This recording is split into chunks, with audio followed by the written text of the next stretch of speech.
کەرگووکیانی عەزیز، خوشک و براکانم، دایک و باوکی ئەم برایی خۆتان، ئەمەیە بە یەک وشە دەست پێ بکەم سوپاستان ئەکەم. سوپاسی متمانەبوونتان ئەکەم و سوپاسی تەحەممولتان ئەکەم و سوپاسی پشتیوانیکردنی بەردەوامتان ئەکەم. سوپاسی سەرۆک بافڵەکەم کە پێش ساڵێک و 8 مانگ سقەی بە مندا کە ببمە پارێزگاری کەرکووک.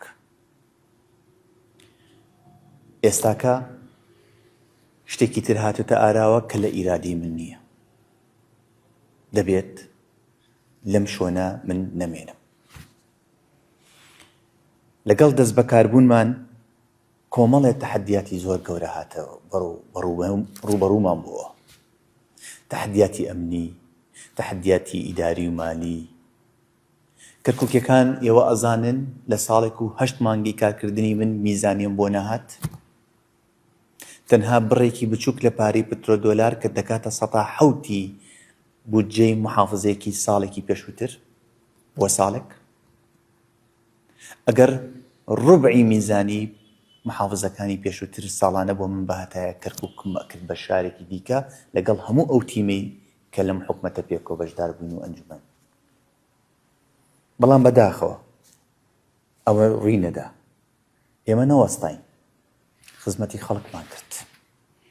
ئێمە نەوەستاین چوینەوە نێو خەڵک، کاری جدیمان کرد متمانە لە نێو خەڵک و حکومەت دروستکەین. کاری جدیمان کرد هەستی هاوڵاتی بوون بۆ هاوڵاتیانی کەرکووک بگەڕێنینەوە.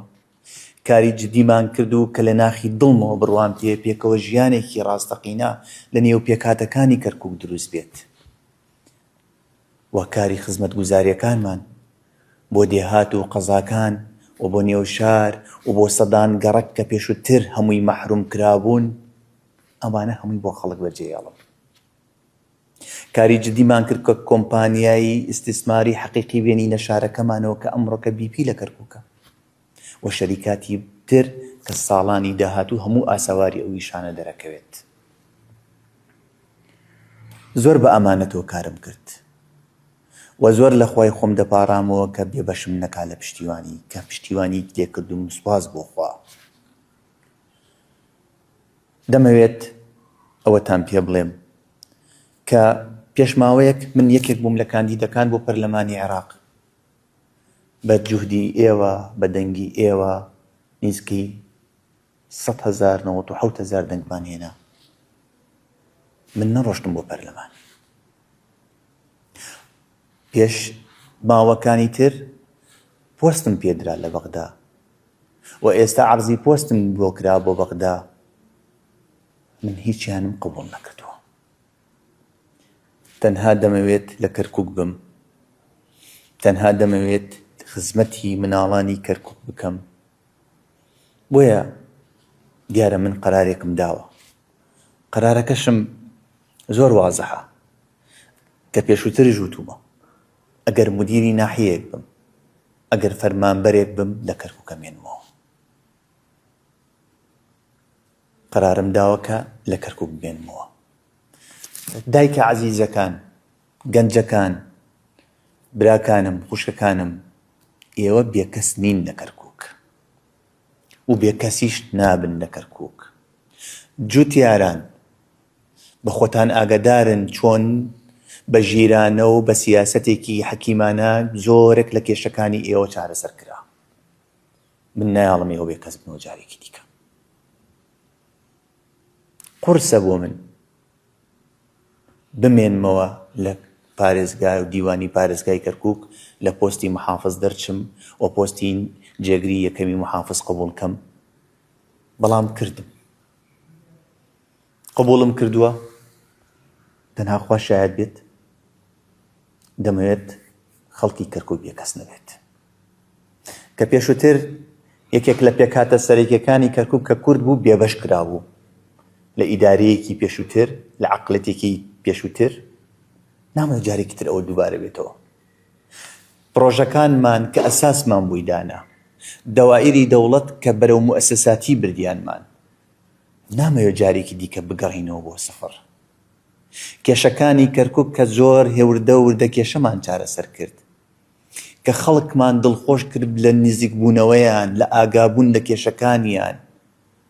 ئێمە بە دەنگی منداڵێکەوە ڕۆشتین. ئێمە زۆر کات وا تەعاملمان نەکردووە کە محافزی ئەم شارەین، وا تەعاملمان کردووە کە مدیری دایرەیەکیش بووینە. ئەمەمان پێخۆش بۆ، چونکو خزمەتی خەڵکمان پێ کردووە. من لێرەدا پێویستیم بە پشتیوانی ئێوە هەیە. و من لێرانە دڵنیام هەمووتان دڵتان تەنگە، دڵنیام هەمووتان ئەم دۆخەتان پێخۆش نییە، بەس دڵنیاتانەکەم ئەمەش تێپەڕێت. بۆیە داواتان لێ یەکەم تعبیر لە ناخۆشیەکانی خۆتان لە نێو ماڵەکانی خۆتان بکەن. نامانوێت بە حەقیقەت ئەوەی کە دروستمان کرد لە سەقامگیری ئەمنی و مجتەماعی کە ئەمە یەکێکە لە دەستکەوتەکانمان شانازی پێواکەین. من باسی خزمەت گوزاریەکان ناکەم، ئەوە واجبە و کردومانە بە کەسی نافرۆشینەوە. گرنگەوەی بە شێوەیەکی جوان کردمان. باس لە پێکەوە ژیانەکەم کە چۆن، باس لە استقراری ئەمنیەکەم کە چۆن کردمان، باس لە استقراری مجتەماعی ئەەکەم کە گۆڕانکاریمان کرد. باسم لەوە کرد کە پێشووتر محافظ جیاوازی دەکرد، ئەم محافظە کە ئەم برا بچووکەتانە جیاوازیمان نێشت، بە ڕۆحی یەک فەرێق کارمان کرد لەگەڵ خوشک و براکانی ترم. ئەماش کۆتایی دنیا نییە. پێویست بوو کە قەرارێک بدەم، یان ئەبوایە هەموو ئەمانەی کردومانە بۆ خەڵک بەجێمان بێشتایە و بماندایەتە دەست قەدەرێکەوە، و جارێکی دیکە خەڵکی کەرکووک بە تایبەتی پێکهاتەی کوردی کە بەداخەوە زۆر جار بێبەش ئەکرا لە حەق و حقوقی خۆی، و ئەمە دووبارە ببێتەوە. یانیش ئەبوایە ڕێبواردەها قەرارێک بدات لە بەرژەوەندی خەڵک و کۆمەڵانی خەڵک هەندێشت هەیە کە ڕەنگە بۆ من زۆر قورس بێت، قبوڵی بکەم لە پێناو ئەوەی کە ناحەقی بەرامبەر خەڵک دروست نەبێتەوە و ئەوەی کردومانە بەردەوام بینجای. بۆیە من دڵنیاتانەکەم من ئەگەر لە هەر پۆستێکا بم خۆم بە خزمەتکاری منداڵێکی کەرکووک ئەزانم. تعاملی من تعاملی محافظ نەبووە، تعاملی من تعاملی برایەک لەگەڵ براکانی، لەگەڵ خوشکەکانی، لەگەڵ کەرکووکیەکان، لە پێناو دڵخۆشکردنیان، لە پێناو خزمەتکردنیان. ئەمە ئەبێ بەردەوام بێت و کێشەکانی تر وردە وردە بەرەو چارەسەری تریشابین. خوشک و برا عەزیزەکانم، باسم لە تەحەدیات کرد. تەحەدیاتی زۆر ڕوبەڕووی من بووە، ڕوبەڕووی ئەم فەریقە بووە. بەداخەوە خۆخۆری خۆمان، بەداخەوە هەوڵدان بۆ شکاندنمان ڕۆژ بە ڕۆژ، ئیعلامە دژەکان، خەڵک لەملا. من دڵنیام لەمە دوا خەڵک زیاتر ئەزانێت ڕێبواردەها و پارێزگار و تیمە حکوومیەکەوە ئەنجومەن چیمان کردووە. 3 جار هەوڵی تیرۆرکردنم درا لە ماوەی ساڵێک و 6 مانگ. چیمان کرد؟ بەردەوام بووین و بەردەوامیشە بین. کەرکووکمان پاک کردەوە لە زبڵ و خاشاک. لە بیرتانە شارەکە چۆن زبڵ و خاشاک هەڵی گرتبوو؟ سیستمێکمان هێنا کردمان بە ئەساس ئێتر بۆ پاکردنەوەی کەرکووک. کەس ناتوانێتە دەستکاری کات و ئەمە ئەبێ بەردەوام بێت.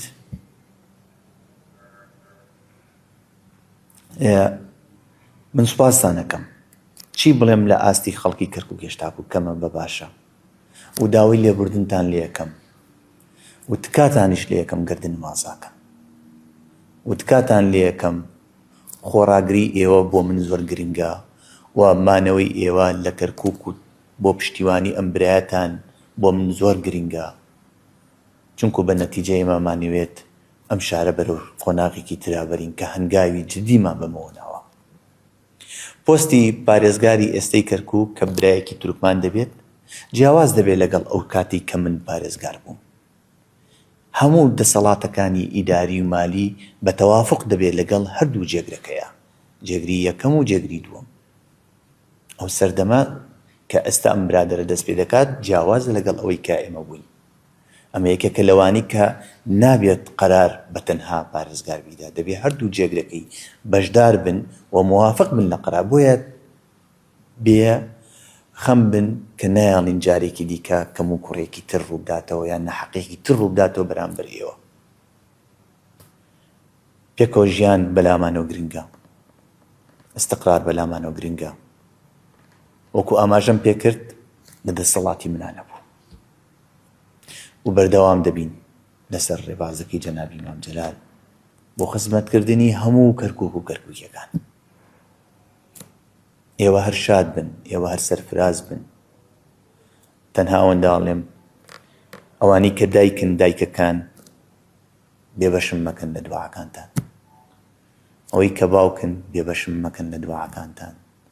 وە خوشک و براکانم پشتیوان بن لەگەڵمە، دڵنیاتانەکەم ئەم مەرحەلەیەش مەرحەلەیەکی تری ئینتیقالیە و داهاتوو بەرەو هەنگاوی باشترەنی. لە یەکێک لەو شتانی کە هەموو جا باسێکەم ئەڵێم زۆر ناحەقی زۆر تەجاوز کرا بەسەر شەخسی خۆم، زۆر جار شتەکانم کە ئەبینی لە ئەعلام بە ابتسامەیەک بە پێکەنینێک جواب مەدایەوە، بەڵام وشەیەکی ناشرینم بە خەڵکێک نەوت. ئەوانی کە عەزێتمیانەدا باوەشم بۆیان نەکردەوە. هەنگاوێکم نەنا کە نەفەسێکی قەومی تایفی پێوە بێت، وشەیەکم نەوت کە بەرامبەرەکەم لە پێکاتی تورکمانی عەرەبی مەسیحی دڵی بڕنجێت یان ئازاری بدەم، چونکو ئێمە مەبەستمان استقراری کەرکووک و پێکەوە ژیانی ڕاستەقینەی کەرکووک بوو. ئەمە بۆ ئایندەی هەموو باشە بێت.